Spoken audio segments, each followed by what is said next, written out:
Hello, I welcome you all in this presentation related with the subject failure analysis and prevention, and we are talking about the general procedure for the failure analysis, and under that heading we have talked about so many aspects. In this presentation we will be taking up the application of the fracture mechanics, in the failure analysis. So, we know that we have done the NDT,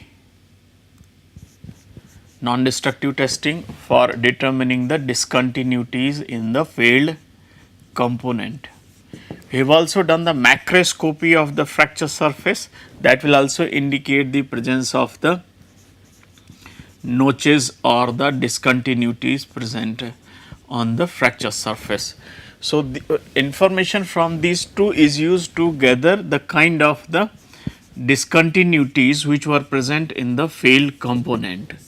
So, their size and shape is determined using suitable image analysis or any other technique. If we are aware of that there was a discontinuity in the component which has failed, whether it has been created during the service or it was the result of the manufacturing, improper manufacturing, that can be established subsequently, but we need to find out really the role of the discontinuity, on the fracture surface, on the fracture. So, for this purpose we have to carry out the analysis of the loading conditions, size of the discontinuity, and the material property, whether in light of the material properties, loading conditions, with the given size of the discontinuity, whether it should fail or not. So, that role of the discontinuity in the failure is established through the use of the fracture mechanics principles. We know that a component which has failed may fail like this, without major reduction in cross section or without showing any sign of the deformation.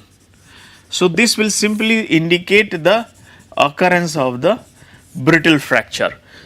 There can be another possibility where significant knacking is taking place prior to the fracture, which will indicate that fracture was the ductile one.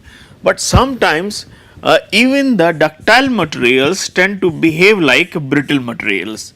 So, this is what happens under the certain conditions of the service, certain conditions which are experienced by the component. So, what are those factors which make even the ductile metal to behave like brittle material?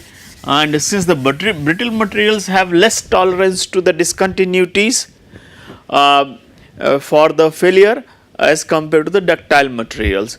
So, we need to first see if the material is ductile under the normal testing conditions, how why it is behaving like a brittle material, or why it has behaved like a brittle material under the actual service conditions. So, there are three aspects which leads to this change in behavior from the ductile to brittle aspects, brittle behavior. The one is the strain rate, the rate at which the component is deformed or subjected to the loading. The second is the temperature, the temperature conditions under which the component is being exposed, and the third is the stress state which is being experienced by the component or given material. So, we know that when the stress there we will talk about first the strain rate effect, the rate at which, like say in tensile test, at what rate the crosshead is being moved away from each other during the tensile test, that will be determining the rate at which the component is being strained. So, when the strain rate is low, material can behave like this. When the strain rate is high, it behaves completely in different way. So, this is the behavior for the high strain rate. So, it shows the lower ductility although higher strength. So, sigma y is high, but the percentage elongation at fracture is low, while under the low strain rate conditions it shows the lower sigma y value and the but the greater percentage elongation at the fracture. So, this is one effect where the material at the low rate of the loading low strain rate, it behaves like a ductile material, while at a high rate of the loading condition, high strain rate conditions, it behaves like a brittle material. Similarly, when a component is subjected to the high temperature conditions like 30 degree, 40 degree, 50 degree, under those conditions it mostly shows the ductile behavior, but as soon as its exposure is given to the low temperature conditions like simple low carbon steels, shows very high toughness at a room temperature, but it shows the transition from the ductile to brittle behavior with the reduction in temperature. This temperature may vary like say minus 20 degrees centigrade, 20, minus 10 or so, and here it may have the value of like say the 200 joules, but at room below the transition temperature, this is called ductile to brittle transition temperature. Below the transition temperature, it may show very low resistance to the impact, which is measured in terms of the toughness. So, here it behaves ductile as a ductile material, and here it behaves like a brittle material. Energy requirement may be like as low as 10 or 15 joule itself. So, this is very low impact in resistance to the impact. For the different material systems, this may vary significantly. This is for low carbon steel, and for high carbon steel this may go like this, because high carbon steel materials do not have much high impact resistance as compared to the low carbon steels. So, depending upon the kind of the composition of the steel, it may show the different kind of the behaviors with the reduction in temperature. So, as there is a reduction in temperature, it tends to behave like a brittle material as compared to that what it was behaving at a high temperature. So, the temperature is another aspect, and the third aspect related with this behavior is the stress state. A component like this may be subjected to the loading in one direction only, like say this. So, if the component is subjected to the loading in one direction, say x only, then it is called unidirectional loading.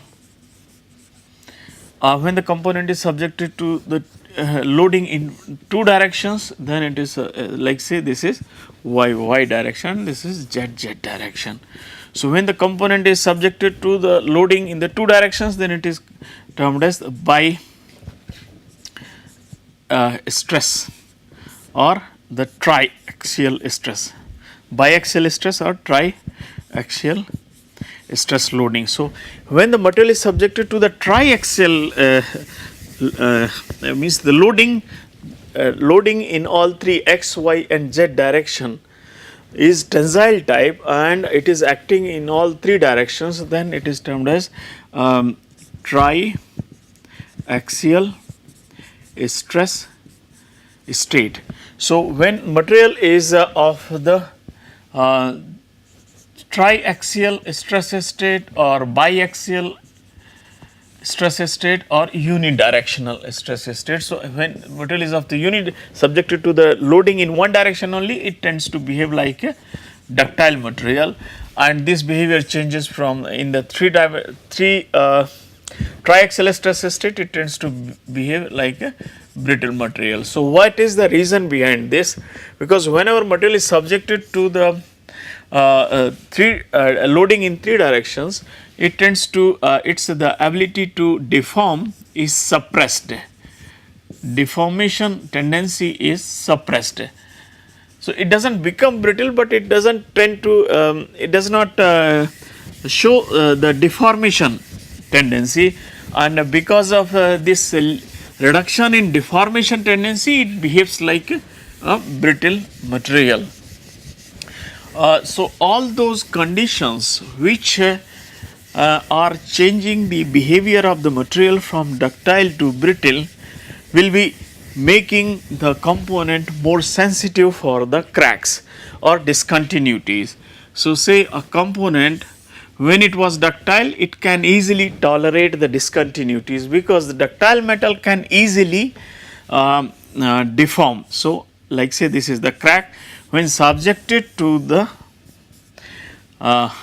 ductile, when material is behaving like a ductile material, all the zone all around the crack tip will be experiencing the plastic deformation, and because of this deformation the tip will actually get blunted like this. So the tip radius will increase from, like say earlier if it was pointed, now its radius will increase. So this increase in due to the blunting of the crack tip means the deformation of plastic deformation taking place at the crack tip, leading to the blunting of the crack tip, which is increasing the radius of the crack tip. And increase in radius of the crack tip actually reduces the stress concentration at the crack tip. So the chances for propagation of the crack are reduced. On the other hand, when the material behaves like a brittle material, so it has a limited ability to get deformation is suppressed either when the temperature is low or the strain rate is high, or the triaxial stress state, triaxial stress state exists. All these things will be suppressing they will suppress the deformation at the crack tip. So the crack tip blunting tendency is reduced, and because of this the tip remains sharp. So the rho remains very low, and because of this our stress concentration becomes high. So the crack propagation tendency will be high, means the possibility to cause the fracture by the presence of discontinuities in case of the in case when the material is behaving like a brittle material will be more as compared to the case when it is behaving like a ductile material. That is why what we say that the tolerance to the discontinuities is better in the ductile material systems as compared to the case when it is behaving like a brittle material. So even the stress concentration is reduced. So some of the theories now have been proposed with regard to the role of discontinuities, and their possible effect on the stress concentration and subsequently to cause the fracture. So this is what is schematically shown in the diagram. Here, like as the strain rate increases, the increase in yield strength, but the ductility reduces. This is the case of the low rate of the strain.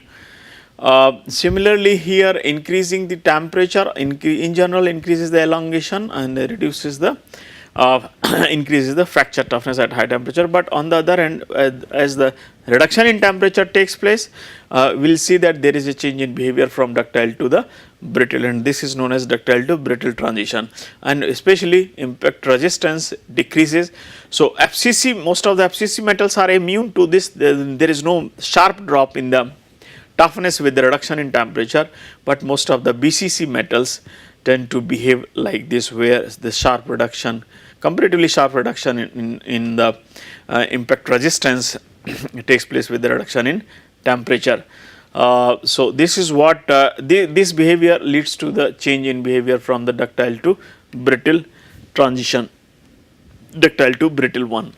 Like here what we can see here, when the carbon content is low, the impact resistance is high, like say about the 200 joules, and then it at minus 50 degrees centigrade, such kind of sharp transition is taking place from the ductile to the brittle one, and the impact resistance is getting reduced very low, like 10, 15 or so.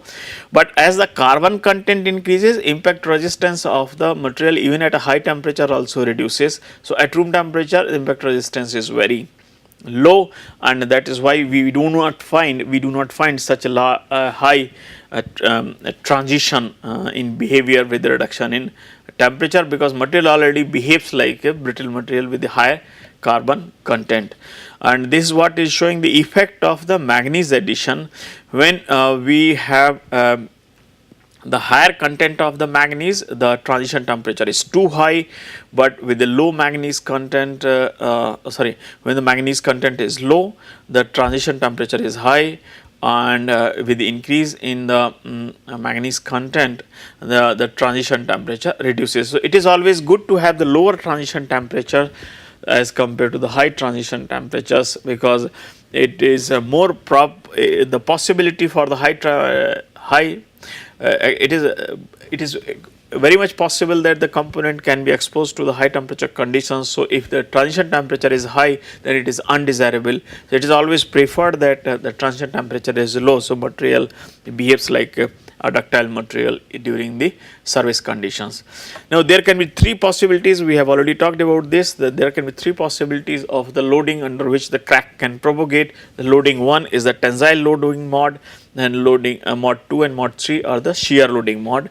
In mod 2, the crack propagation takes place in the plane of the crack, and in case in the mod 3, the crack propagation takes place out of the plane of the crack surface. So, this is what is explained for the two-dimensional unidirectional and bidirectional loading, and biaxial, uniaxial, biaxial and triaxial loading. So, in this case it is uniaxial when it behaves like a ductile material, and this is the case of the triaxial loading, where load acts in all three directions, and this is the worst condition with regard to the ability to get deformed. So, it tends to behave like a brittle material. So, in case of the triaxial stress state, actually the plastic deformation is suppressed, and because of the suppression of the plastic deformation, the crack tip remains sharp, and that promotes the brittle fracture. This is the kind of equation which has been shown to show that how the crack geometry affects the how does the crack geometry affects the stress concentration. So, like say this is the crack which is present at the surface, and say crack can be present in the inside of the component. So, if like say this is the crack length 2A for the internal crack, and A is the crack length for open crack. So, half crack length is taken for the internal cracks, and like say if enlarged view, if we see, the crack tip radius is the rho, and similarly here the crack tip radius is rho. So, if this data is available under the given load conditions, and for a given cross sectional area A, P by A will be giving us the sigma naught, that is the nominal stress. So, due to the presence of these discontinuities, the maximum stress which will be generated near these stress regions, that will be the twice of sigma naught A by rho. So, A is the crack length, and this is square root. So, finer will be the crack size, greater will be the maximum stress near the notch. So, it is always good in case of the ductile material systems, because of the blunting of the crack tip, crack tip radius increases, and which in turn reduces the maximum stresses which will be generated near the tip of crack. But in case of the brittle materials, it is not so common to have the plastic deformation and blunting of the crack tips. So, some of the theories have been proposed to explain the fracture in case of the brittle materials. The Griffith is the one theory. Griffith theory of the brittle failures is one of them, wherein it determines the stress required to cause the brittle fracture. In case of the brittle material is given with the help of this equation divided by pi c or pi a. You can write pi a. A is the half crack length for internal cracks, and A is the crack length for the open crack, and this gamma is the surface energy, and E is the modulus of elasticity.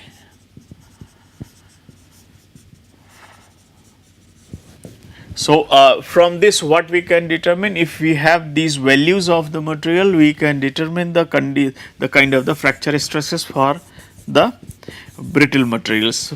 We know that most of the real crystalline materials, they will be showing some kind of the plasticity at the crack tip. So, there is always possibility of the occurrence of the plastic deformation at the tip of crack. So, if some energy is required for the deformation of the for causing the plastic deformation at the crack tip, then that is also considered. So, in that case this equation is simply modified in view of the consideration of the some localized plastic deformation at the crack tip. So, in that case this equation is modified with the gamma s, actually this is surface energy required for creation of the surface, plus gamma p, which is the energy required for the plastic deformation, divided by pi a. A is the same, half crack length for internal cracks and crack length for open for surface cracks. So, this is the condition for the brittle materials. So, what it shows that if a material is extremely brittle, then using the crack size, modulus of elasticity and the surface energy required for creation of the crack obtained through the gamma s, or energy required for plastic deformation, we can determine the fracture stresses. So, this can be used for analysis purpose, especially in case of the very brittle material systems. This is what I have already talked. When the material behaves like a brittle material, then the crack tip remains sharp, because blunting is does not take place in this case due to the lack of the plastic deformation, while in case of crack tip blunting takes place in case of the ductile materials, where plastic deformation is possible. This is what I have just explained with regard to the Griffith theory on brittle fractures. It can be used in like the sigma is the kind of fracture stresses, square root of twice E gamma s divided by pi a. When it is to be applied for the ductile materials, where some kind of the plastic deformation at the crack tip can take place, so the gamma s plus gamma p is to be used, where gamma p is the plastic deformation energy. This table shows the value of the fracture toughness of the different materials. So, before talking about this, let me talk about what the fracture toughness is. Fracture toughness. Fracture toughness is it's different from the impact toughness, which is obtained from the Charpy and Ajot tests. It shows the resistance to the crack propagation, while the common strength of the material, what it shows, the resistance to the deformation or the plastic deformation, which is basically sigma y. If we talk of the toughness shows the energy, or you can say the resistance to the impact loading. So, these are the three different things. Strength indicates the resistance to deformation, fracture toughness shows the resistance to the crack propagation, and toughness shows the resistance to the impact loading. Now, since in presence of the discontinuities, if you want to study the behavior of the material under the given service conditions, it is important to see the fracture toughness of the material. So, depending upon the kind of the material, the different fracture toughness parameters have been established. One is the K, which shows the stress intensity factor, is one of the most commonly used parameter. The second is the delta, which is known as CTOD, or the crack tip opening displacement or crack opening displacement. This is mostly used for high strength and low ductility metals, especially when the thickness is high. And this is used for the like low strength and high ductility metals and limited thickness conditions exist. So, here basically the lot of deformation in the material it takes place. Material tends to behave like a ductile material. So, even in that case, if we have to see the resistance to the crack propagation, then the crack tip opening displacement is obtained, and otherwise the crack the stress intensity factor which shows the distribution of the stresses ahead of the crack tip is obtained. Say this is the crack tip, and if we have to determine the stress intensity factor, then the distribution of the stresses ahead of the crack tip is obtained, which normally becomes like this. Just at the crack tip it is too high, and as we move away from the crack tip, especially ahead of in the direction ahead of the crack tip, this distribution comes out to be like this. So, this is the sigma y value. So, stress intensity factor is the factor which shows the distribution of the stresses at near the crack tip zone. Now, the fracture toughness, basically fracture toughness is a material property. Initially it if we see if we take very thin sections, then we will find that resistance the fracture toughness of the material is high, but thereafter it becomes constant. So, the K, that is the stress intensity factor or the fracture toughness of the material as a function of the thickness. If we try to see this, then what we will notice that for low thickness fracture toughness is high, then it tends to become constant. So, what it will suggest that when the thickness is low, the toughness is high. So, this portion of the fracture toughness indicating by the K or the Kc, this will not be this is not a material property because it is a function of the thickness. But of course, when for larger thicknesses, when its value becomes constant, and then it can be used for the design purpose. So, this value is obtained. This value is normally obtained. So, this value of the thickness becomes the critical parameter to find out whether the material being tested using given thickness sample will be giving the critical stress intensity factor, or it will be giving just the stress intensity factor or the fracture, but it will not be the fracture toughness of that particular material. So, the Kc, if you see for the given thickness parameter becomes important to be determined for obtaining the value of the Kc. So, this value becomes the critical value, and it will be acting as it will be used as a fracture toughness of the material. So, how to measure the fracture toughness of the material? That is altogether extensive procedure is there for determining the value of the fracture toughness of the material in terms of the Kc or the CTOD value or crack tip opening displacement. But how to use it? Different materials offer the different fracture toughness values. So, stress intensity factor, like say this is the material property.